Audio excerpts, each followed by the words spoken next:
أعوذ بالله من الشيطان الرجيم. بسم الله الرحمن الرحيم. رب اشرح لي صدري ويسر لي أمري واحلل عقدة من لساني يفقهوا قولي يا فتاح. اللهم إني عبدك وابن عبدك وابن أمتك ناصيتي بيدك ماض في حكمك عدل في قضاؤك أسألك بكل اسم هو لك سميت به نفسك أو أنزلته في كتابك أو علمته أحدا من خلقك أو استأثرت به في علم الغيب عندك أن تجعل القرآن ربيع قلبي ونور صدري وجلاء حزني وذهاب همي. يا الله, குர்ஆனை எங்கள் இதயத்தின் வசந்தமாக்குவாயாக, எங்கள் நெஞ்சத்தின் ஒளியாக்குவாயாக, எங்களது துயரத்தை நீக்கக்கூடியதாகவும் எங்களது கவலையை மறைக்கக்கூடியதாகவும் ஆக்குவாயாக.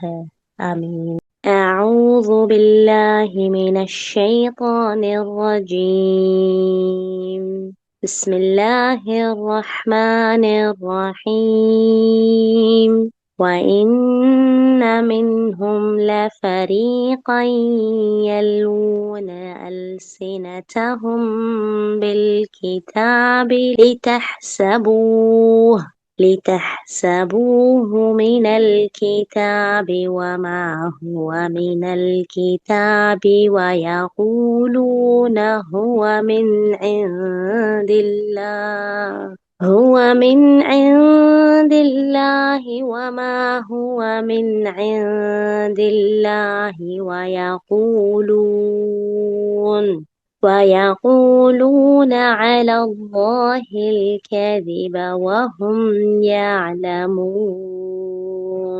ما كان لبشر أن يؤتيه الله الكتاب والحكم والنبوة ثم يقول للناس كونوا عبادا لي من دون الله ولكن كونوا ربانيين بما كنتم تعلمون الكتاب وبما كنتم تدرسون.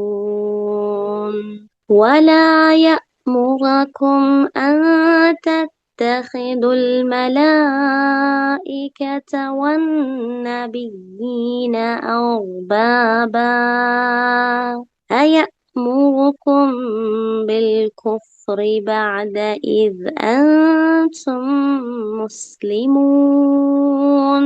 وإذ أخذ الله ميثاق النبيين لما آتيتكم من كتاب وحكمة ثم جاءكم رسول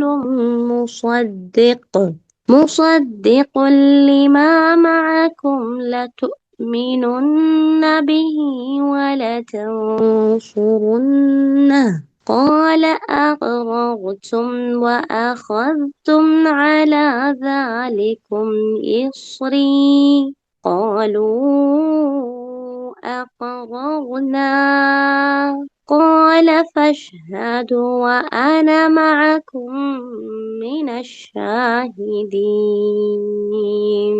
فمن تولى بعد ذلك فأولئك هم الفاسقون.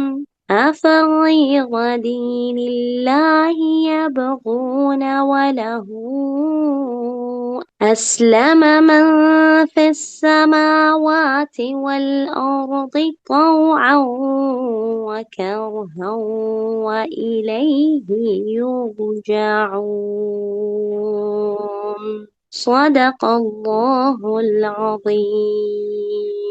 السلام عليكم ورحمة الله وبركاته. الحمد لله الصلاة والسلام على رسول الله. ربنا زدنا علما. اللهم إني أسألك بأن لك الحمد لا إله إلا أنت وحدك لا شريك لك المنان بديع السماوات والأرض يا ذا الجلال والإكرام يا حي يا قيوم. إني أسألك الجنة வஅஊது பிக்க மினன் நார். அல்ஹம்துலில்லாஹ் அல்ஹம்துலில்லாஹ். அல்லாஹ்வுடைய கிருபையில சூரா ஆல இம்ரான் 78வது வசனத்துல இருந்து 83 வசனங்களை நம்ம ஓதி கேட்டிருக்கோம். இந்த வசனங்கள்ல நம்ம தொடர்ந்து பார்த்துட்டு வர்றோம். வேதம் கொடுக்கப்பட்டவர்களுக்கு அல்லாஹ் சொல்லக்கூடிய அறிவுரைகள், அவர்களுடைய அத்துமீறல்கள், அவங்களுடைய நடவடிக்கைகள், அவங்களுக்கு தூதர்கள், அவங்களுக்கு அறிவுரைகள், இதெல்லாம் அல்லாஹ் ஒண்ணு ஒண்ணா சொல்லிட்டு வர்றோம். அதுல ஈசா அலைஹிஸ்ஸலாம், மரியம் அலைஹிஸ்ஸலாம் அவங்களுடைய ஹிஸ்டரிய நம்ம தொடர்ந்து பார்த்து வரோம். அல்லாஹ் சுப்ஹானஹு வ தஆலா இந்த 78வது வசனத்துல அல்லாஹ் சுப்ஹானஹு வ தஆலா சொல்றான். 77ல பார்த்தோம், யார் அல்லாஹ்வுடைய உடன்படிக்கை செஞ்சுட்டு அதை மீறுறாங்களோ, சத்தியத்தை அற்ப விலைக்கு விக்கிறாங்களோ, அவங்கள்ட்ட மறுமையில பேச மாட்டான், பார்க்க மாட்டான், தூய்மைப்படுத்த மாட்டான், அவங்களுக்கு துன்புறுத்தக்கூடிய வேதனை இருக்கும் அப்படிங்கறத பார்த்தோம். அதை தொடர்ந்து இந்த வசனங்கள் அல்லாஹ் தஆலா சொல்றான், அவர்களில் சிலர்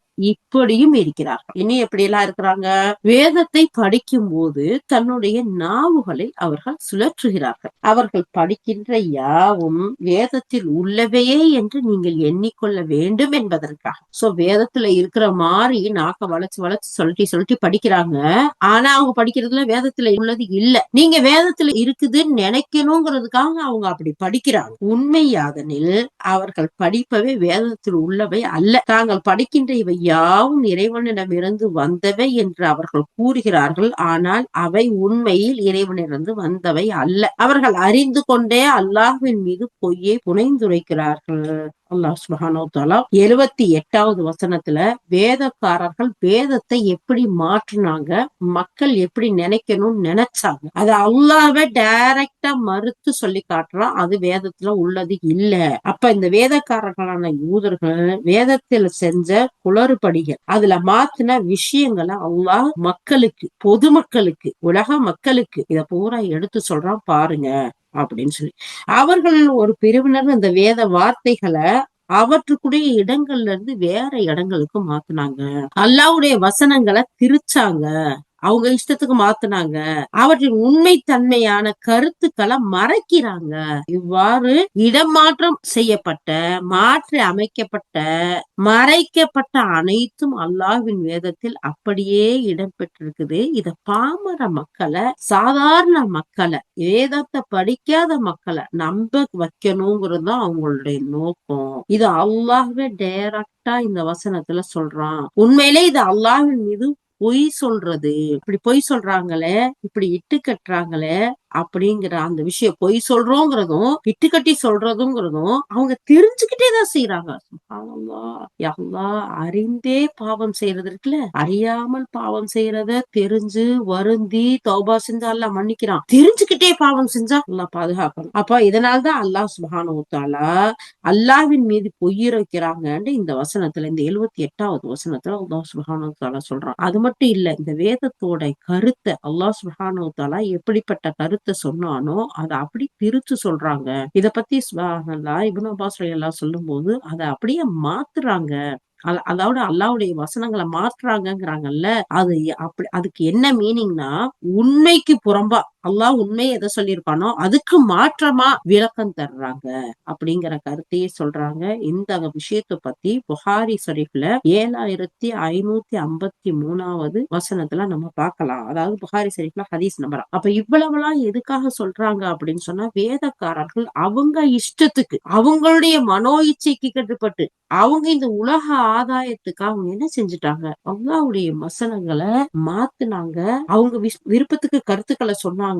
அவங்க அல்லாஹ்வுடைய வசனம் உண்மையான விஷயங்களை மறைச்சிட்டாங்க. இதெல்லாம் அவங்க தெரிஞ்சே செஞ்சாங்க, வேணும்னே செஞ்சாங்க அப்படிங்கிறத உலக மக்களுக்கு அல்லாஹ் சுப்ஹானஹு வ தஆலா தெரியப்படுத்துறான். அது மட்டும் இல்லாம இந்த 79வது வசனத்துல அடுத்து அல்லாஹ் தஆலா சொல்லி காட்டுறான் பாருங்க. ஒருவருக்கு அல்லாஹ் வேதத்தையும் தூதுத்துவத்தையும் ஞானத்தையும் வழங்கி இருக்க, அதனை பெற்ற பின்னர் நீங்கள் அல்லாஹ்வை விடுத்து எனக்கு அடிமையாகி விடுங்கள் மக்களிடம் சொல்றது இருக்குல்ல, அவருக்கு அனுமதிக்கப்பட்டது கிடையாது. மாறாக நீங்கள் ஓதிக்கொண்டும் கற்றுக் கொடுத்து கொண்டும் இருக்கும் வேத அறிவுரைகளின் வேதப்படி ரப்பானிகளா திகழுங்கள் என்றே அவங்க சொல்லுவாங்க இந்த மக்களுக்கு. சுப்ஹானல்லாஹ். இந்த மக்கள் என்ன சொல்றாங்கடா, அந்த வேதத்தை சொல்லி கொடுக்கக்கூடிய ரப்பானியன்கள் இருக்காங்கல்ல, அவங்க வணங்க சொல்லுவாங்களாம். ஆனா இறை தூதர்களுடைய பணியும் அதுதான் அவங்க சொல்லி காட்ட வர்றாங்க.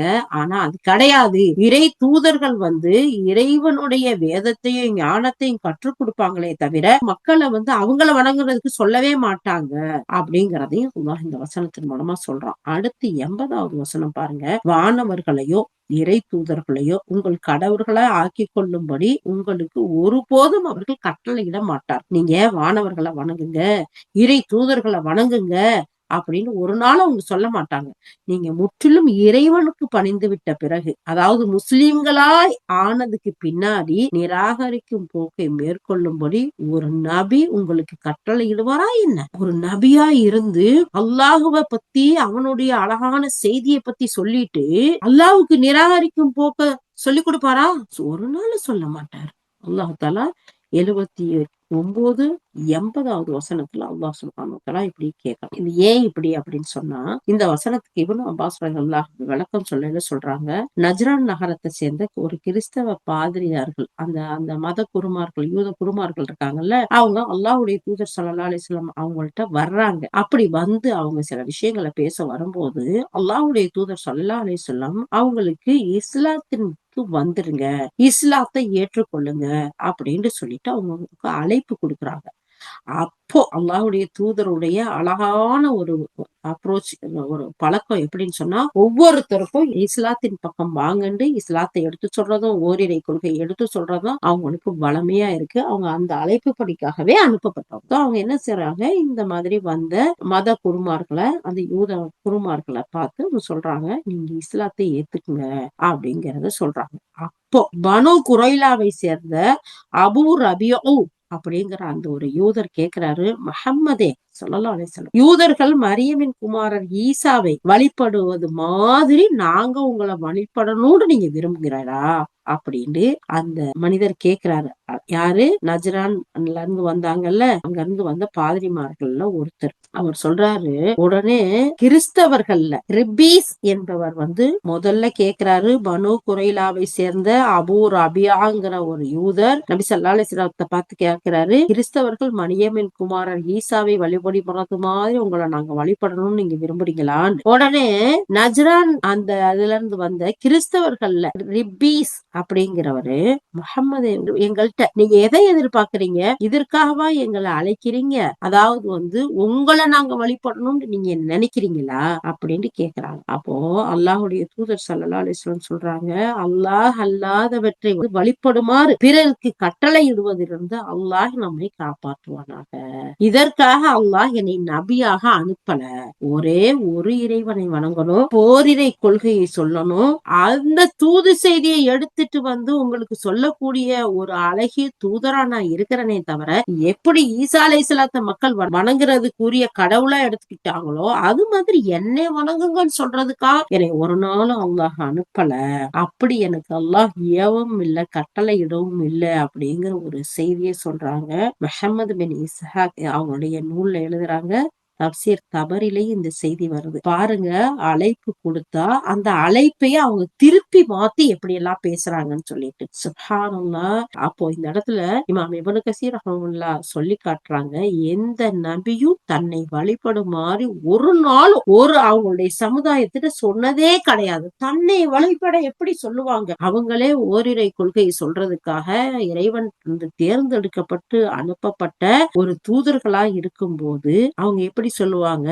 அதனாலதான் இந்த இடத்துல நபி ஸல்லல்லாஹு அலைஹி வஸல்லம் அந்த மக்களை பார்த்து சொல்றாங்க, அந்த பாதிரியார் குருக்கள் அந்த குழுக்களை பார்த்து சொல்றாங்க, உங்களை நான் இஸ்லாத்துக்கு வருமாறு அழைத்தது ஓரிரை கொள்கையை சொல்றதுக்கு தானே தவிர என்னைய வழிபடுறதுக்காக ஒரு நாளும் என்னைய அல்லாஹ் அனுப்பல அப்படின்னு சொல்லிட்டு இந்த 79 80வது வசனத்தை அவங்க ஒதி காட்டுறாங்க. ஒரு தடவை நபித்தோழர் அதி இப்னு ஹாத்தம் ரலியல்லாஹு அவங்க சொல்றாங்க, நான் நபி ஸல்லல்லாஹு அலைஹி வஸல்லம் வந்தேன். அப்போ என் கழுத்துல தங்கத்திலான ஒரு சிலுவை நான் போட்டிருந்தேன். அது என் கழுத்துல தொங்கிட்டு இருந்துச்சு. அப்போ நபி ஸல்லல்லாஹு அலைஹி வஸல்லம் என்னை அழைத்து, அதியே இந்த சின்னத்தை நீ உன்கிட்ட இருந்து கலட்டி எரிஞ்சிரு அப்படின்னு சொல்றாங்க. சொல்லிட்டு அதை தொடர்ந்து அவங்க வேதக்காரர்கள் அல்லாஹ்வை விடுத்து தம்முடைய சமய அறிஞர்களையும் துறவிகளையும் தெய்வங்களாக எடுத்துக்கொண்டாங்க. 9வது அத்தியாயத்துல 31வது வசனத்தை சொல்லி காட்டுறாங்க. அதையே உன் கழுத்துல இருக்க இந்த சிலுவையை தூக்கி வீசிரு, இத போடாத. அது மட்டும் இல்லாம வேதக்காரர்கள் என்ன செஞ்சாங்க, தங்களுடைய பாதிரிமார்களை கடவுள்களா எடுத்துக்கிட்டாங்கிற ஒரு விஷயத்த சொல்றாங்க. அப்போ இத கேட்டன்னா யார் சொல்றா? அதி பின் ஹாத்தம் ரலியல்லாஹு சொல்றாங்க. இந்த செய்திய நபி ஸல்லல்லாஹு அலைஹி வஸல்லம் சொல்லும் போது கேட்டன்னா சொன்னேன், அல்லாஹ்வுடைய தூதரே, அவர்கள் தம்முடைய சமய அறிஞர்களையும் துறவிகளையும் வழிபடுவதில்லையே, அவங்க வழிபடலையே, அப்புறம் எப்படி நீங்க இப்படி சொல்றீங்க அப்படிங்கிற மாதிரி கேக்குறாங்க. அதுக்கு நபி ஸல்லல்லாஹு அலைஹி வஸல்லம் சொல்றாங்க, உண்மைதான், அவங்க சிலைகளை வழிபடுற மாதிரி பாதிரியார்களை வணங்கல. ஆனா எவ்வளவு அழகா விளக்கம் சொல்றாங்க பாருங்க. அந்த சமய தலைவர்கள் தடை செய்யப்பட்டதை அனுமதிக்கப்பட்டதாகவும் அனுமதிக்கப்பட்டதை தடை செய்யப்பட்டதாகவும் அறிவித்தாங்கல்ல. இந்த விஷயத்துல பொதுமக்கள் தலைவர்களா இருந்த அந்த குருமார்களை, அந்த பாதிரியார்களை பின்பற்றார்கள்ல, அதுதான் பொதுமக்கள் தலைவர்களுக்கு செய்த வழிபாடு ஆகும். அவங்க அதை தெரிஞ்சு அவங்க என்ன செய்யல, நீங்க வேதத்துல உள்ளத சொல்லலையே, மாத்தி சொல்றீங்களே, வேதத்துல இதெல்லாம் ஆகுமாக்கப்பட்டது, நமக்கு ஹலால் ஆக்குனதை நீங்க ஹராம் ஆக்கி சொல்றீங்களே, அல்லாஹ் தடை விதித்த ஹராம்களை நீங்க ஹலால்னு அறிவிக்கிறீங்களே, இது தவறுதானு அவங்க சொல்லல, அவங்க மாத்தி சொன்னதை இவங்க அப்படி ஏத்துக்கிட்டாங்க. அதுதான் அவங்கள வழிபடுறது அப்படிங்கிற ஒரு செய்தியையும் சொல்றாங்க. திருமிதி தபரானில எல்லாம் இந்த செய்தி வருதுன்னு இமாம் இப்னு கதீர் ரஹ்மத்துல்லாஹி சொல்றாங்க. சில விஷயங்கள் பலகீனமானதுன்னு சொல்றாங்க. ஆனா உண்மை எது எப்படி இருந்தாலும் அல்லாஹ் அறிந்தவனா இருக்கான். யூதர்கள் இறை தூதருக்கு மாறு செய்யக்கூடியவர்களா, இறைவனுடைய கட்டளைகளுக்கு மாறு செய்யக்கூடியவர்களா, அல்லாஹ்வின் வேதத்தை மாற்றினவர்களா, மறைத்தவர்களா இருக்கிறாங்க அப்படிங்கறதுல எந்த ஒரு சந்தேகமும் இல்லைங்கிறத. அதை தொடர்ந்து 80வது வசனத்துல அல்லாஹ் சொல்றான், வானவர்கள் தெய்வங்கள் அல்ல. வானவர்கள் மலக்குமார்கள் தெய்வங்களா, கடவுளர்களா, உலகத்தை படைச்சவங்களா, அவங்கள வணங்கி வழிபடலாமா? கூடாது. அல்லாஹ்வை தவிர வேறு யாரையும் வணங்கி வழிபடக்கூடாது. அவர் இறைவனால் அனுப்ப பெற்ற தூதரா இருந்தாலும் சரி, இறைவனுடைய நெருக்கத்தை பெற்ற வானவர்களா இருந்தாலும் சரி, அவங்கள வழிபடுமாறு வானவர்களோ தூதர்களோ ஒரு நாளும் சொல்ல மாட்டாங்க. நீங்கள் இறைவனுக்கு அடிபணிந்தவர்களா முஸ்லிம்களை ஆன பின்னாடி இறைவனை மறுக்குமாறு உங்களுக்கு அவர்கள் கட்டளை இடுவாரா? அல்லாவே கேட்கிறான். அப்படிங்கிற இந்த 80வது வசனத்துல அல்லாஹ் கேட்டுட்டு சொல்றான், இறைவனை மறுக்கும்படி கட்டளை இடும் செயல அல்லாஹ் அல்லாதவற்றை வழிபடுமாறு அழைப்பவரை தவிர வேற யாரும் செய்ய மாட்டாங்க. ஒருவர் அழைத்தால் அவர் இறை மறுப்புக்கு அழைக்கிறார் என்றுதான் பொருள். அல்லாஹ் அல்லாதவற்றை வணங்குங்கன்னு சொன்னா அப்ப அவரு இறை மறுப்புக்கு அழைக்கிறார்னு தான் பொருள். இதை இறை தூதர்கள் ஒரு நாள் செய்ய மாட்டாங்கன்னு அல்லாஹ் தாலா சொல்றான். அது மட்டும் இல்லாம அல்லாஹ் சொல்றான், என்னை தவிர வேறு இறைவன் யாரும் இல்லை, ஆகவே என்னையே வழிபடுங்கள் என்பதை அறிவிக்காமல் எந்த தூதரையும் உமக்கு முன்னர் நாம் அனுப்பவில்லை. 21வது அத்தியாயத்துல 25வது வசனத்துல அல்லாஹ் தாலா சொல்லி காட்டுறான். அப்போ அல்லாஹ் ஒருத்தன் தான், அவனைத்தான் வணங்கணும், அவனைத்தான் வழிபடணும்னு சொல்லி இந்த செய்தியை அறிவிக்காம நபியே உங்களுக்கு முன்னாடி நம்ம எந்த தூதரையும் அனுப்பலங்கிறதை அல்லாஹ் தாலா சொல்றான். இன்னொன்னு 43வது அத்தியாயத்தில் 45வது வசனத்துல அல்லாஹ் தாலா சொல்றான், நபியே முன்னாடி நம்ம அனுப்பிய நம்முடைய தூதர்கள் அத வழிபாடு செய்யப்படுவதற்கு அளவற்ற அருளாளன் அல்லாஹ் ஒருவனை தவிர வேறு கடவுளரை நாம் நியமித்தோமா அப்படின்னு நீங்க கேட்டு பாருங்க. இல்ல, அல்லாஹ் ஒருத்தன் தான், வணங்குறதுக்கு தகுதியானவன் அவன் தான், வழிபடுறதுக்கு தகுதியானவன் அவன் தான், உதவி தேடுறதுக்கு தகுதியானவன் அவன் தான், நம்பிக்கை வைக்கிறதுக்கு தகுதியானவனும் அவன் தான். அவனை தவிர வேறு இறைவன் கிடையாது. இறை தூதர்களோ இறைவன் தூது செய்தியை எடுத்து வந்த வானவர்களோ அல்லாஹ்வை விடுத்து அவர்களை வணங்கும்படி ஒரு நாளும் செய்ய மாட்டாங்க. இன்னொரு வசனத்துல அல்லாஹ் தஆலா சொல்றான், வானவர்களை பற்றி சொல்லும் போது அவர்களில் ஒருவர் அவனையன்றி நானே இறைவன் என்று கூறினால் அவருக்கு நரகத்தையே தண்டனையாக வழங்குவோம், அநீதி இழைத்தோருக்கு நாம் இவ்வாறே தண்டனை அளிப்போம் அல்லாஹ் தஆலா சொல்றான். அப்போ வானவர்களோ தூதர்களோ அல்லாஹ்வை விட்டு என்னைய வணங்குங்க, நாங்க தான் உங்களுடைய கடவுள்னு ஒரு நாள் சொல்ல மாட்டாங்க. அது கூடாது.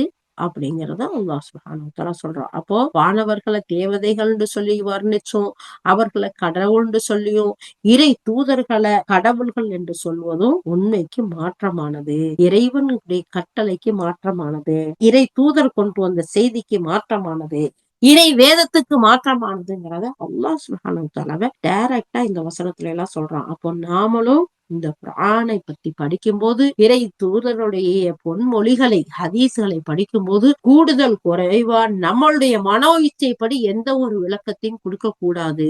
நம்ம யூதர்கள் மனோ இச்சைப்படி கொடுத்ததுனால என்ன செஞ்சாங்க? அல்லாஹ்வுடைய சாபத்துக்குரியவர்களா ஆயிட்டாங்க. அல்லாஹ் அதை பாதுகாக்கணும். நாம அல்லாஹ்வுடைய வேதத்துல என்ன இருக்குதோ அத உள்ளது உள்ளபடி மக்களுக்கு எடுத்து சொல்லணும். நம்ம ஒவ்வொரு வசனத்தை படிக்கும் போது எவ்வளவு அச்சமா பயமா இருக்கு. ஆனா எந்த ஒரு அச்சமும் இல்லாம, எந்த ஒரு பயமும் இல்லாம அந்த ரப்புல் ஆலமீனுக்கு முன்னாடி போய் நிக்கணுமே, அவனை சந்திக்கணுமே, தண்டிச்சா என்ன செய்யணுங்கிற அச்சமே இல்லாம இறை வேதங்களை மாற்றக்கூடியவர்களா, மறைக்க கூடியவர்களா வேதம் கொடுக்கப்பட்டவர்கள் இருந்தாங்க. அவங்களுடைய நிலைமை எல்லாம் எப்படி இருக்குங்கிறது அல்லாஹ் தஆலா சொல்லிட்டு, இறை தூதர்களும் வஹீயை எடுக்கிற இந்த வானவர்களும் அவங்கள வணங்கும்படி மக்கள்கிட்ட ஒரு நாளும் சொல்ல மாட்டாங்க. அப்படி சொன்னா அது மிகப்பெரிய தண்டனைக்குரியது. அவங்க ஒரு நாள் அப்படி செய்ய மாட்டாங்கங்கிற ஒரு செய்தியையும் அல்லாஹ் சுப்ஹானஹு வ தஆலா இந்த இடத்துல சொல்லிருக்கார். அதை தொடர்ந்து அல்லாஹ் சுப்ஹானஹு வ தஆலா ஆல இம்ரான் 81வது வசனத்துல அல்லாஹ் தஆலா சொல்றான், அல்லாஹ் நபிமார்களிடம் இவ்வாறு உறுதிமொழி வாங்கிய நேரத்தை நினைவு கூறுங்கள். அப்ப நபிமார்கள்ட்டையும் அல்லாஹ் தஆலா எப்படி ஒரு உறுதிமொழி வாங்கி இந்த தூது செய்தியை கொடுத்திருக்கான் பாருங்க. நான் இப்போது உங்களுக்கு வேதத்தையும் நுண்ணறிவையும் வழங்கி இருக்கின்றேன். இனி ஏற்கனவே உங்களிடம் உள்ள அறிவுரைகளை உண்மைப்படுத்தக்கூடிய வேறொரு இறை தூதர் உங்களிடம் வந்தால் கண்டிப்பாக அவர் மீது நம்பிக்கை கொண்டு நீங்கள் அவருக்கு உதவி புரிந்திடவும் வேண்டும். அப்போ இறை தூதர்கள்ட்ட அழகா அல்லாஹ் தஆலா சொல்றான், நான் தான் உங்களுடைய ரப்பு, நான் தான் உங்களுக்கு இந்த வேதத்தை கொடுத்திருக்கிறேன், இது மக்கள்கிட்ட போய் சொல்லுங்க. இதை உண்மைப்படுத்தக்கூடிய இன்னொரு தூதரோ வந்தாவோ, அவர் வேதத்தை கொண்டு வந்தாவோ கண்டிப்பா அவரை நீங்களும் நம்பிக்கை கொள்ளுங்க, நல்லா நீங்க அவங்களுக்கு உதவி செய்யுங்க அப்படின்னு சொல்லிட்டு அல்லாஹ் வினவினால், இதனை நீங்கள் ஒப்புக்கொள்கிறீர்களா? இறை தூதர்களை எல்லாம் பார்த்து அல்லாஹ் தஆலா கேட்கிறான். மேலும் இதற்காக என்னுடன் நீங்கள் செய்து கொண்ட பெரும் ஒப்பந்தத்தை, மாபெரும் பொறுப்புகளை ஏற்றுக்கொள்கிறீர்களா அப்படின்னு சொல்லி அல்லாஹ் தஆலா அந்த இறை தூதர்கள் அனைவர்ட்டையும் அவங்க கேட்கும் போது அவங்க எல்லாரும் என்ன செஞ்சாங்க? ஆமா, நாங்க ஒப்புக்கொள்கிறோம் என்றார்கள். அல்லாஹ் கூறினான், அப்படியானால் நீங்கள் இதற்கு சாட்சியாக இருங்கள், நானும் உங்களோடு சாட்சியாக இருக்கின்றேன். இறை தூதர்கள்ட்ட வாங்கின வாக்குறுதியை பத்தி அல்லாஹ் தஆலா சொல்லி காட்டான். அதை தொடர்ந்து இதன் பிறகு அல்லாஹ்வுடன் செய்து கொண்ட உடன்படிக்கையிலிருந்து யார் பின்வாங்கி செல்கிறார்களோ அவர்களே பாவிகள். அல்லாஹ் தஆலா எவ்வளவு அழகா இந்த இடத்துல சொல்லி காட்டுறான் பாருங்க. அப்போ இதுக்கு விளக்கம் சொல்லல இமாம் இப்னு கஸீர் ரஹ்மத்துல்லாஹி சொல்றாங்க, ஆரம்பத்துல வந்த ஆதி மனிதர் ஆதம் அலைஹிஸ்ஸலாம் இருக்கிறாங்கல்ல, அவர் தூதருமா ஆதம் அலைஹிஸ்ஸலாம முதல் மனிதரா அல்லாஹ் படைச்சான். அதே மாதிரி ஈசா அலைஹிஸ்ஸலாம் அவங்க வரைக்கும் அனுப்பிய அத்தனை இறை தூதர்கள்ட்டையும் அல்லாஹ் சுப்ஹானஹு வ தஆலா உறுதிமொழி வாங்கலாம். எப்படிப்பட்ட உறுதிமொழியை வாங்கணுங்கிறதான் இந்த இடத்துல சொல்லி காட்டுறான். அந்த நபிமார்கள் ஒவ்வொருத்தரும் அல்லாஹ்வுடைய வேதத்தை ஞானத்தை அல்லாஹ் கொடுத்தான். ஒரு பெரும் தகுதியை அவங்க அடைந்திருக்கக்கூடிய நிலையில அவருக்கு பின்னர் வேறொரு இறை தூதர் வந்தால் அவர்கிட்ட முந்திய வேதத்தை முந்திய தூதரை நம்பிக்கை கொள்ளணும், அவருக்கு ஒத்துழைப்பு கொடுக்கணும், அவரை பின்பற்றதற்கு அவரோட சேர்ந்து நீங்களும் உழைப்பு பண்ணணும். முந்தைய தூதர்களிடமிருந்த அறிவும் மகத்துவமும் அந்த நபித்துவமும் தடையாக இருக்கக்கூடாது அப்படிங்கறதுதான் இதோட உறுதிமொழி. அப்ப ஆதம் அலைஹிஸ்ஸலாம் தொட்டு ஈசா அலைஹிஸ்ஸலாம் வரைக்கும் உள்ள அத்தனை இறை தூதர்கள்ட்டையும் அல்லாஹ் சுப்ஹானஹு வ தஆலா எப்படிப்பட்ட உறுதிமொழியை வாங்கினேங்கிறத அழகா 81, 82வது வசனத்துல அல்லாஹ் சுப்ஹானஹு வ தஆலா சொல்றான். அந்த 22வது வசனத்துல பாருங்க, யாராச்சும் இதை புறக்கணிச்சா அவங்க பாவின்னு அல்லாஹ் தஆலா சொல்றான். அல்லாஹு அக்பர், அல்லாஹு அக்பர். இதுக்கு அலி ரலியல்லாஹு இப்னு அப்பாஸ் ரலியல்லாஹு சொல்லும் போது சொல்றாங்க, நபிமார்கள்ட்ட ஒவ்வொருத்தட்டையும் அல்லாஹ் சுப்ஹானஹு வ தஆலா அவங்க உயிர் வாழ்ந்துகிட்டு இருக்கும்போது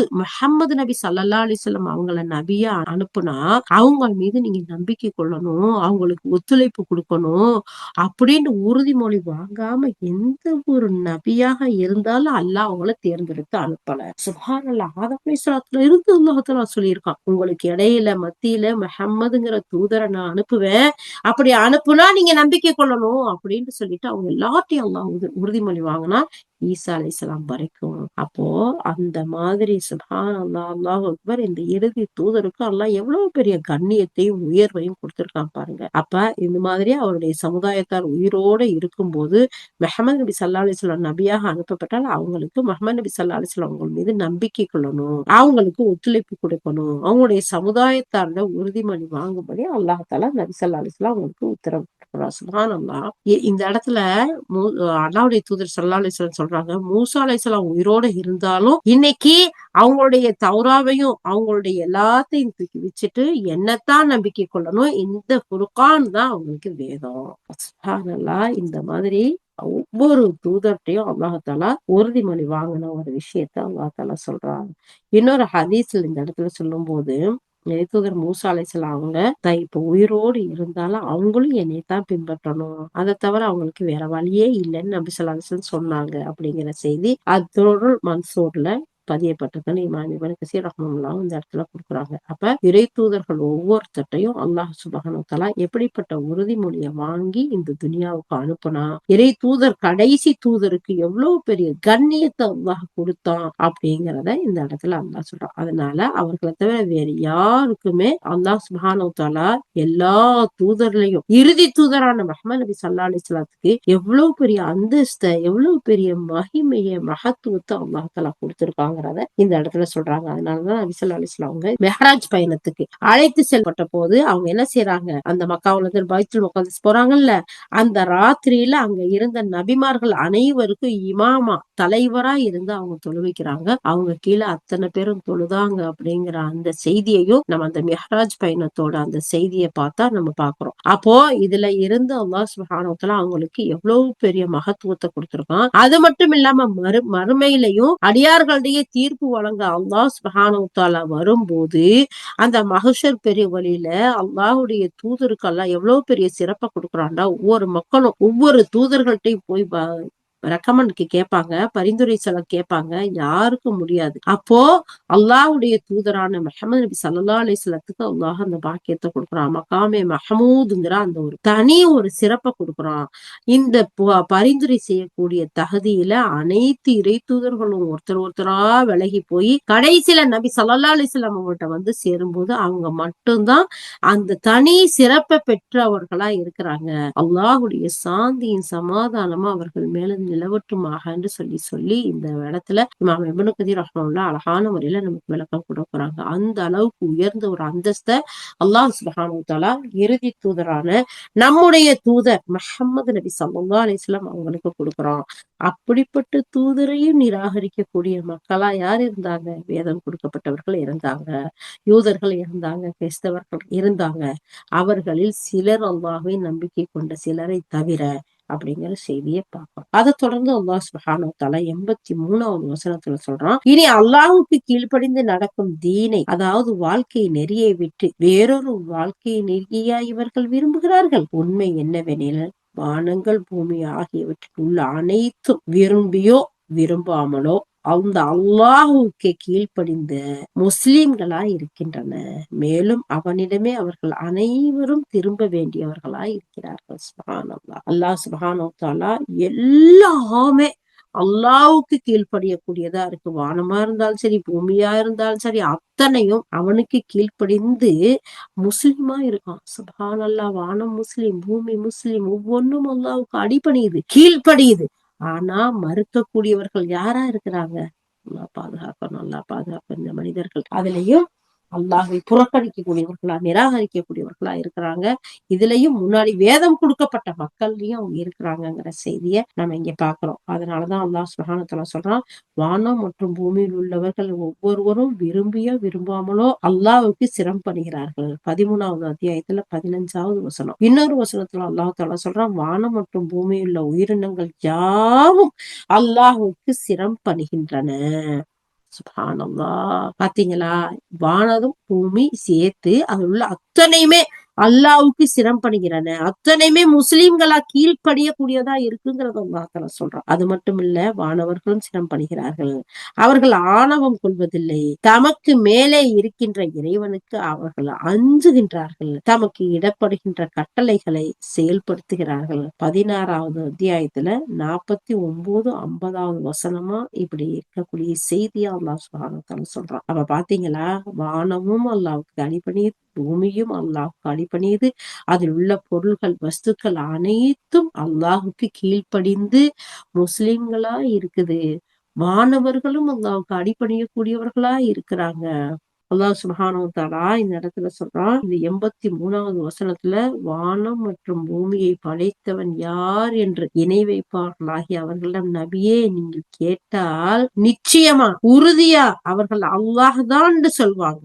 31வது அத்தியாயத்துல 25வது வசனம், 39வது அத்தியாயத்துல 38வது வசனம். இதுல எல்லாம் அல்லாஹ் தஆலா என்ன சொல்றான், இந்த மக்கள்கிட்ட நபியே இந்த வானத்தை படைச்சது யாருன்னு கேட்டா, இந்த பூமியை படைச்சது யாருன்னு கேட்டா அல்லாஹ் தான் சொல்லுவாங்க. அப்புறம் எங்கு திசை திருப்பப்படுகிறார்கள்ங்கிறத அல்லாஹ் சுப்ஹானஹு வ தஆலா கேட்கிறான். அல்லாஹ் தஆலா இந்த 83வது வசனத்துல சொல்றான், மறுத்து பேசுறாங்களா, நிராகரிக்கிறாங்களா, மனோ இச்சையை பின்பற்றக்கூடியவர்களா இருக்கிறாங்களா, அவர்கள் அனைவருமே அல்லாஹ்விடம் திரும்பி கொண்டு செல்லப்படக்கூடியவர்களா இருக்கிறார்கள். 83வது வசனம். அதாவது மறுமை நாள்ல அவனிடமே திரும்பி கொண்டு செல்லப்படுவார்கள். அப்போது ஒவ்வொருவருக்கும் அவரவரின் செயலுக்கேற்ப அல்லாஹ் பிரதிபலன் வழங்குவான். யா அல்லாஹ். அந்த மறுமை நாள் உண்டு. அந்த மறுமை நாள்ங்கிறது உண்மை. அந்த இறைவன்கிறவன் ஒருத்தன். அவன் முன்னாடி அத்தனை பேரும் ஒன்று சேர்க்கப்படுவோம்ங்கிறத எவ்வளவு அழகா உறுதியா அல்லாஹ் சுப்ஹானஹு வ தஆலா இந்த வசனத்துல சொல்றாங்க பாருங்க. அப்ப நம்ம ஒவ்வொருத்தரும் என்ன செய்யணும், அந்த ரப்புக்கு முன்னாடி நிக்கணும். நாம செய்த ஒவ்வொரு செயலுக்கும் உரிய கூலிய, யார் யார் என்னென்ன செஞ்சாங்கக்கூடிய அந்த கூலிய அல்லாஹ் வழங்கக்கூடியவனா இருக்கான்.